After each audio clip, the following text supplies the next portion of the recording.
Okay. Right, with us we have Dr. Audrin Mathe, the Executive Director of Namibia's Ministry of Sport, Youth and National Service.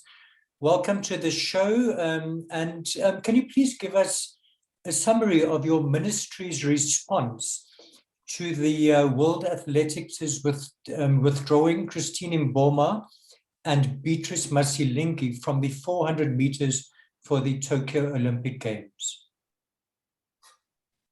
Thank you, Helga, very much. We appreciate the opportunity to clarify our position with regards to the two Namibian athletes.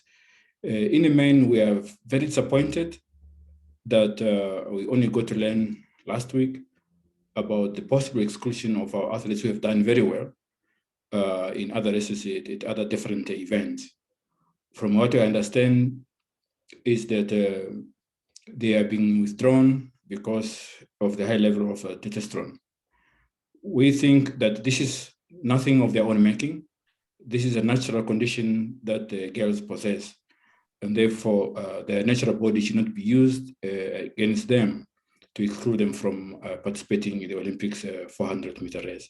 So I think this is unfair, and we are fully behind the ladies, and we're seeking all recourse available to us to ensure that they are reinstated in the various categories. Right. Now, you've also called on the Namibia Olympic Committee to engage with World Athletics and the International Olympic Committee to find ways that will not exclude the girls from competing. So what are the developments there? And are you still hoping that they could compete at Tokyo? We're very much confident that our course will yield results. We think it's unfair. We have asked the National Olympics Committee here and the Namibia Athletics to engage their international affiliations to see how the two girls can be reinstated. As I mentioned earlier on, this is a natural born condition, which has nothing to do with what they've chosen to do. It's not a case where athletes have used drugs to make them, to give them a competitive advantage over others. But these girls were purely born like that. We do not know how far-reaching these rules will become in the future. You will hear one day that athletes are being excluded because they've got long legs. And I don't think that should be that far-reaching if it's a natural born condition. They must be allowed to compete. There are other athletes outside Namibia who are also affected in African countries. And we think that this perhaps is targeting the athletes of African extraction. Right. Now, you've also called on World Athletics to level the playing field so that Africans are not excluded from participating at the highest level.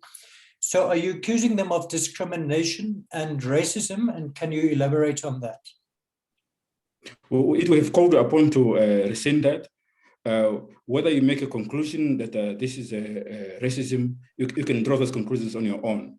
We are saying that rules must not exclude any athlete who is in good faith participating in this game without enhancing their competitive advantage by using drugs. These are natural born girls in the manner in which they are now, so they should be allowed to continue. Interestingly, these are athletes of African extraction that are challenged with these papers. So far, there are 4 other African countries that we know of.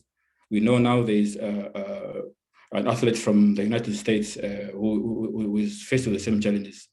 So the international sports community must level the playing field. They cannot protect their athletes by having to withdraw athletes from African countries not to participate, to give them competitive advantage of those who are in Europe. Okay, thanks very much for your comments, Dr. Mathe, and good day to you.